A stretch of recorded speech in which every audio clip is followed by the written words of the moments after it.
समर्थ. सुस्वागतम. हिंदू जागृती न्यास व श्री घंटाळी देवी संस्थानच्या प्रभाते मनी या कार्यक्रमात डॉक्टर अश्विनी बापटचा सस्नेह नमस्कार. श्री ब्रह्मचैतन्य महाराज गोंदवलेकर प्रवचने. 6 जुलै. आपल्याला सद्गुरूचा आधार वाटावा. वेळप्रसंग येईल तसे वागणे उचित आहे आणि त्याबद्दल मनावर परिणाम होऊ देऊ नये. परमात्म्याच्या चिंतनात मन गुंतले असताना अवांतर गोष्टींचा परिणाम त्यावर होत नाही. जेवढे झेपेल तेवढेच काम करावे. अभ्यास करावा पण काळजी न करता. सर्वस्वी भार भगवंतावर ठेवून निवांत असावे.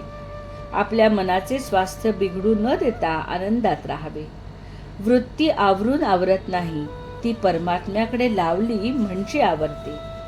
राम इच्छेने सर्व चालते असे लक्षात ठेवावे.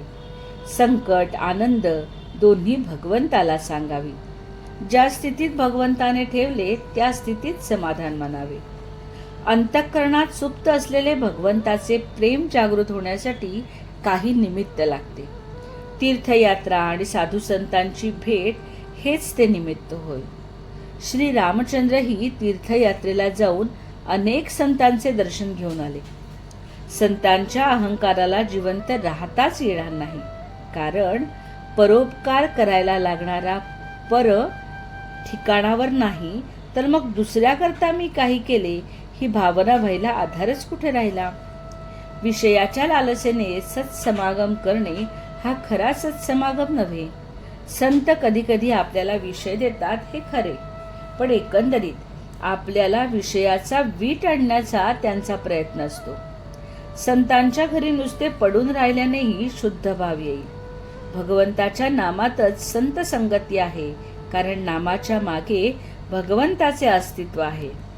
विषयाची उर्मी हे मायेचे स्मरण होय आणि नामाचे स्मरण हे भगवंताचे स्मरण होय. तपश्चर्येचे सर्वात शेवटचे फळ काही असेल तर परमेश्वराच्या ठिकाणी अनन्य भावाने शरण जाण्याची बुद्धी हे होय. ती बुद्धी आपल्याला झाली पाहिजे. एकदा शरण गेल्यावर आपण उरूच शकत नाही, त्यालाच शरणागती म्हणतात आणि हीच परमार्थातील अत्यंत श्रेष्ठ गती आहे. आपण आपल्या सद्गुरूचे आहोत असे छाती ठोकपणे सांगत चला. काही नाही केले तरी चालेल, पण आपले सद्गुरू आपल्या मागे पुढे आहेत अशी दृढ भावना असावी. मला सुखदुःख दोन्ही नाहीत, पण तुम्ही दुःखी झालात तर मला दुःख होते, तेव्हा तुम्ही मनाला दुःखच होऊ नये असे वागा. प्रपंची माणसाच्या दुःखाची मला पूर्ण जाणीव आहे. ती जाणीव ठेवूनच भगवंताचे नाम घ्या असे मी सांगतो. जे मी सुरुवातीला सांगितले तेच शेवटी सांगतो. तुम्ही कसेही असा, पण भगवंताच्या नामाला सोडू नका. बोधवचन.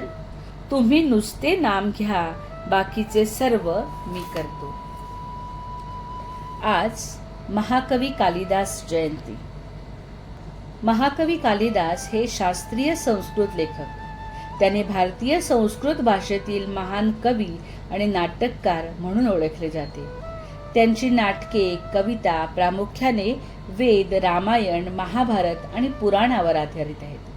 कालिदासांच्या सप्त साहित्यात 3 नाटके, 2 खंडकाव्ये आणि 2 महाकाव्यांचा समावेश आहे. त्यांचे मेघदूत आणि ऋतुसंहार अशी 2 काव्ये ज्यामध्ये उपमा उत्प्रेक्षा अलंकाराची रेलचेल आहे. आजचा हिंदू कर्तव्य दिनविशेष. दर्शमास इष्टी. प्रत्येक चांद्रमासातील शुद्ध व वद्य एकादशीला सूर्योदय ते माध्यान्ह काळापर्यंत विशेष हवन आहुती देण्याच्या यज्ञाला दर्श पौर्णिमास इष्टी असे म्हणतात. मंडळी, रामरायाचे आणि श्री घंटाळी देवीचे आशीर्वाद आपल्या कुटुंबावर अक्षय राहोत. जानकी जीवन स्मरण. जय जय श्रीराम.